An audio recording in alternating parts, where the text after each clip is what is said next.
نحمده ونصلي على رسوله الكريم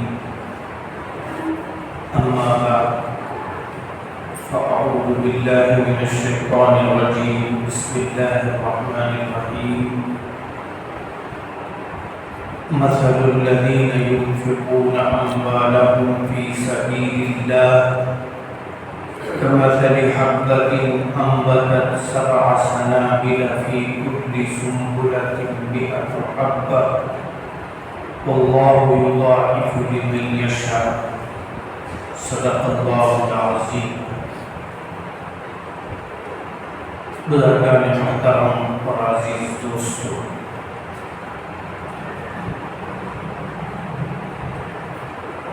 اس آیت میں اللہ جل جلالہ مسلمانوں کو ترغیب دیتے ہیں کہ ہر حال میں تم اپنے مال کا کچھ حصہ اللہ کے ضرورت مند بندوں پر خرچ کرتے رہا کرو.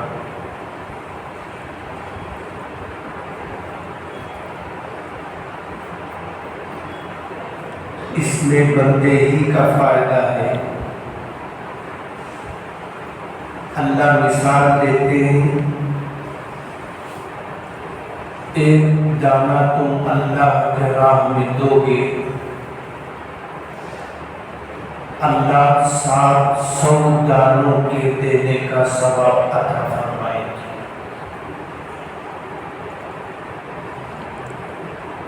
مثال یوں بیان فرمائی، ایک بندہ زمین میں گیہوں کا ایک دانہ بوتا ہے، اس سے 7 بالیاں نکلتے ہیں اور ان 7 بالیوں میں سے ہر ایک میں 100 دانے ہوتے ہیں. دانہ تو اس نے ایک بویا، جب پودے کی شکل اختیار کیا،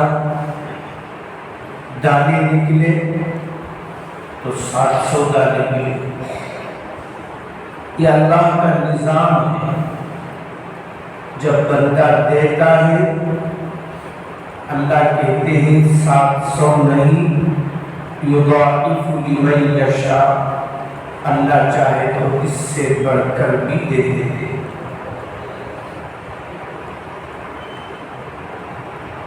عام طور پر آج لوگ شاید کرتے ہیں، گھروں کے اندر مصیبت ہے، لڑائی جھگڑے ہوئی، بے ادبیاں ہیں، کمائی میں برکت نہیں ہے، اولادوں سے بیوی سے سکون نہیں. اس کا علاج کیا ہے؟ اس کا علاج یہ ہے کہ تم نماز کا اہتمام کرو.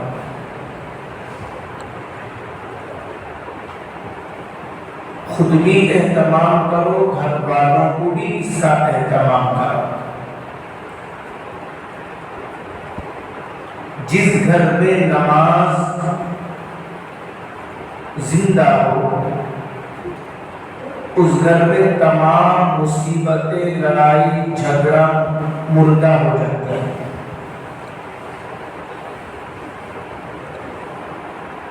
اور اس گھر میں اللہ خیر کے، برکت کے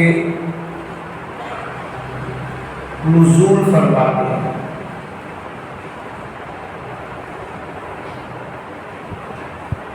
اللہ نے حضور صلی اللہ علیہ وسلم سے فرمایا وَأْمُرْ أَهْلَكَ بِالصَّلَاةِ، اے نبی صلی اللہ علیہ وسلم آپ بھی نماز کا اہتمام کریں. وَاصْطَبِرْ عَلَيْهَا، اور اپنے گھر والوں کو بھی اس نماز کی طرف توجہ دیا. جو گھر نمازوں سے خالی ہوتا ہے، اگر اللہ کے نزدیک قبرستان سے بدتر ہوتا ہے۔ گزشتہ جمعہ میں نے بتایا جس گھر میں فجر کی سنتیں مرد بھی گھر میں ادا کرتی ہیں، عورتیں بھی ادا کرتی ہیں، تو وہ گھر برکت والا بن جائے گا۔ تو ایک نمازوں کا اہتمام آپ کی زندگی کو پرسکون بنا دے گا۔ جب تک جسم میں طاقت ہے، قوت ہے، ہر مرد کو جماعت کی نماز کا اہتمام کرنا ہے۔ ہاں کوئی آدمی ایسا ہے بیمار ہے، مسجد آنے سے تکلیف ہے، معقول عذر ہے، تو اس کے لیے مسئلہ اور تو نمازوں کا اہتمام گھر کی مصیبتوں کو، پریشانیوں کو دور کرنے والی چیز ہے، اور نماز ہی تمام مصیبتوں کو حل کرنے والی ہے۔ صحابہ رضی اللہ عنہم پر مصیبتیں آتی تھی تو 2 رکعت نماز پڑھتے، اللہ کے سامنے گریہ وزاری کرتے، اے اللہ میری اس ضرورت کو پورا فرما۔ صحابہ کے نماز جاندار تھے، اخلاص والے تھے، یقین والے تھے۔ 2 رکعت نماز سے اللہ ان کے مسئلوں کو حل فرما دیتے تھے۔ جب بھی مصیبت آئے کسی سے مانگنے کی ضرورت نہیں، اللہ کے سامنے مانگو، یقین کے ساتھ مانگو، آخر تک اللہ کی ذات سے امید باندھے رکھو۔ اللہ تمہاری مصیبتوں کو دور فرمائیں گے، ضرورتوں کو پوری فرمائیں گے۔ دوسری بات اللہ کے نبی صلی اللہ علیہ وسلم نے فرمایا، آدمی کو جو کرنا ہے وہ ہے صدقے کا اہتمام، اور صدقے میں جو مال دیا جائے وہ مال حلال ہونا چاہتا ہے، یہ شرط ہے۔ حرام مال، ناجائز مال سے جو صدقہ کیا جاتا ہے اس میں وہ برکتیں نہیں ہوتی جو حلال پیسوں سے صدقہ کرنے پر ہوتی ہے۔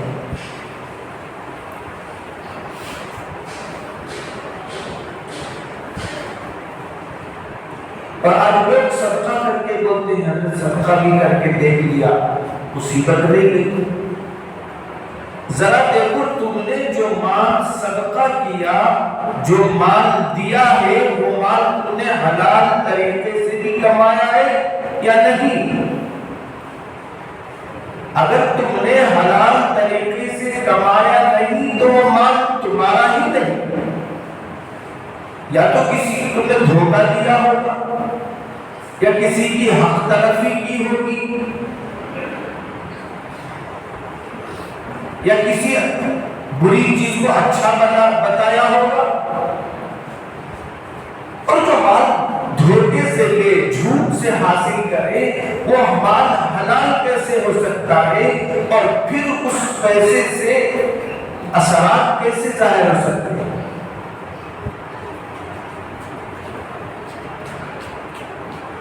اور حلال مال زندگی میں کچھ مختصر بھی ملے، فرماتے وہ برکتوں والا ہوتا ہے، ضرورتوں کو پورا کرنے والا ہوتا ہے۔ حرام مال جتنا بھی ملے اس میں برکتیں بھی نہیں ہوتی، ضرورتیں بھی پورا نہیں ہوتی۔ قرآن میں اللہ کہتے ہیں قُلْ لَا يَسْتَوِي الْخَبِيثُ وَلَا الطَّيِّبُ، بری چیز اچھی چیز کے برابر نہیں ہو سکتی۔ اب جو مال صدقہ کرے وہ بھی حلال ہونا چاہیے۔ جب بندے کو حلال مل جائے تو اس پر اللہ کا شکر ادا کرے، مختصر نفع ہی صحیح، اے اللہ تیرا شکر ہے تو نے مجھے نقصان سے بچایا، نفع عنایت فرمایا۔ بظاہر وہ نفع چھوٹا ہے لیکن وہ حلال ہے اس لیے برکتوں والا۔ حلال مال ملنے پر بھی ہمیں اللہ کا شکر دل سے ادا کرنا چاہیے۔ شکر بھی 3 قسم کا ہوتا ہے۔ ایک شکر زبان سے ہوتا ہے، ایک شکر دل سے ہوتا ہے، ایک شکر اعمال سے ہوتا ہے۔ ایک بندہ اللہ کی نعمت ملنے پر زبان سے شکر ادا کرتا ہے الحمدللہ، یہ بھی اللہ کو پسند ہے۔ ایک بندہ دل سے شکر ادا کرتا ہے، اللہ کو یہ بھی پسند ہے۔ اور اعلیٰ شکر یہ ہے کہ ہمیشہ یہ ہاتھ، پاؤں، دل و دماغ، سوچنا، اٹھنا، بیٹھنا، بولنا، بات کرنا سب اللہ کے مرضی کے تابع ہو جاتا ہے۔ ہاتھ بڑھے تو کسی نیک کام کے لیے ہاتھ بڑھے، قدم اٹھے تو کسی نیک کام کے لیے قدم اٹھے، زبان کھلے تو کسی کے فائدے کے لیے کھلے۔ یہ اعضاء و جوارح کا شکر ہوتا ہے۔ بندے کو حلال ملنے پر بھی اللہ کا کیا کرنا؟ شکر ادا کرنا چاہیے۔ بس تھوڑا ملنے پر اللہ کا شکر ادا کرنا، مختصر ملا میں کیا فائدہ ہے؟ یہ اللہ کی ناشکری ہے۔ اگر اللہ چاہتے تو مختصر نقصان بھی تو آپ کا کر سکتے تھے، لیکن اللہ نے آپ کے لیے نقصان کو نہیں بنایا، فائدے کو آپ کے لیے چنا۔ حضرت امام احمد بن حنبل رحمۃ اللہ علیہ ایک واقعہ نقل کرتے ہیں کہ حضور صلی اللہ علیہ وسلم کے پاس ایک غریب آدمی آیا اور اپنی غربت کا، اپنی پریشانی کا اظہار کیا۔ تو حضور کے بڑے سخی تھے، آپ نے گھر میں تلاش کیا تو سوائے 1 درہم کے کچھ نہیں تھا، سوائے 1 درہم کے کچھ نہیں تھا۔ آپ صلی اللہ علیہ وسلم نے 1 درہم اس سائل کو دیا، مانگنے والے کو دیا، فرمایا لو بھائی یہ 1 درہم تم لے کر اپنی ضرورت پوری کرو۔ تو اس مانگنے والے نے کہا مجھے 1 درہم کی ضرورت نہیں، مجھے تو بہت پیسوں کی ضرورت ہے۔ 1 درہم سے کیا ہوگا؟ آپ صلی اللہ علیہ وسلم نے فرمایا تیری مرضی ہے، اللہ نے جو میرے پاس 1 درہم دیا اور تمہیں دے رہا ہوں، لینا نہ لینا تمہاری مرضی ہے۔ اب سائل چلا گیا، تھوڑی دیر میں ایک اور غریب مانگنے والا آیا، حضور صلی اللہ علیہ وسلم سے سوال کیا تو آپ صلی اللہ علیہ وسلم نے وہی 1 درہم اٹھایا اور اس سائل کو دے دیا، اور اس سائل نے وہ 1 درہم ہاتھ میں لیا، اللہ کا شکر ادا کیا اور کہا کہ حضور صلی اللہ علیہ وسلم کے ہاتھ سے جتنا بھی میری مقدر کا مل جائے یہ میرے لیے سعادت اور خوش نصیبی کی بات ہے۔ 1 درہم کے ملنے پر وہ خوش ہوا۔ پہلا سائل ناراض ہو کر چلا گیا، دوسرا سائل 1 درہم پر راضی ہوا، خوش ہوا، آپ صلی اللہ علیہ وسلم نے جب دیکھا کہ اس کی زبان پر بھی شکر ہے، چہرے سے بھی اس کی خوشی ظاہر ہو رہی ہے، تو حضور صلی اللہ علیہ وسلم نے ایک صحابی سے فرمایا ان کو اور 40 درہم دے دو، 1 درہم ملنے پر اس نے اللہ کا شکر ادا کیا، اب اس بندے کو 40 درہم اور دے دو۔ تو بندہ جب اللہ کے تھوڑے پر راضی ہوتا ہے، اللہ اس کے بڑے برکت کے اللہ تعالیٰ انتظام فرماتے ہیں۔ معمولی بھی نفع بھی برکتوں سے خالی نہیں ہوتا، شرط یہ کہ وہ حلال اور طیب ہو۔ آج ہمارے صدقات میں اس لیے اثر نہیں ہے کہ ہمارے صدقات میں حلال کا اہتمام نہیں ہے۔ جس پیسے سے ہم صدقہ کرتے ہیں وہ پیسہ بھی حلال نہیں ہے۔ اب سارے کا سارا بھی صدقہ کر دو، مصیبتیں دور نہیں ہوگی، اس لیے کہ جو مال تم نے رکھا ہے وہ حلال نہیں ہے۔ اور صدقے کے مؤثر ہونے کے لیے ضروری کیا ہے؟ وہ مال حلال بھی چاہے مختصر ہو۔ حضرت اورنگزیب عالمگیر رحمت اللہ علیہ جو ہندوستان کے بڑے نیک بادشاہ گزرے ہیں، بڑے اللہ والے تھے، حافظ قرآن تھے، بہت بڑے عالم دین تھے، 10,000 حدیث علماء فرماتے ہیں اورنگزیب عالمگیر رحمت اللہ علیہ کو یاد تھا۔ یہ آج ہندوستان کٹ چکا ہے، اس دور میں اورنگزیب عالمگیر بادشاہ تھے جب پاکستان ہندوستان کا حصہ تھا، افغانستان ہندوستان کا حصہ تھا، بنگلہ دیش ہندوستان کا حصہ تھا، سمرقند ہندوستان کا حصہ تھا، بخارا ہندوستان کا حصہ تھا، برما ہندوستان کا حصہ تھا۔ اتنی بڑی سلطنت تھی، لیکن کبھی حکومت کا 1 روپیہ اپنے اوپر خرچ نہیں کیا۔ پھر ان کی گزارن کیسے تھی؟ ٹوپیاں بنتے تھے، قرآن کریم کو اپنے ہاتھوں سے لکھا کرتے تھے۔ دیکھنے والے علماء لکھتے ہیں آج بھی اورنگزیب عالمگیر رحمت اللہ علیہ کا لکھا ہوا قرآن دنیا کے کئی میوزیم میں رکھا گیا ہے۔ ان کی بنائی ہوئی ٹوپیاں آج کئی جگہ موجود ہیں، اور اس میں کیا ملتے تھے؟ پیسے، آنے 2 آنے ملتے تھے۔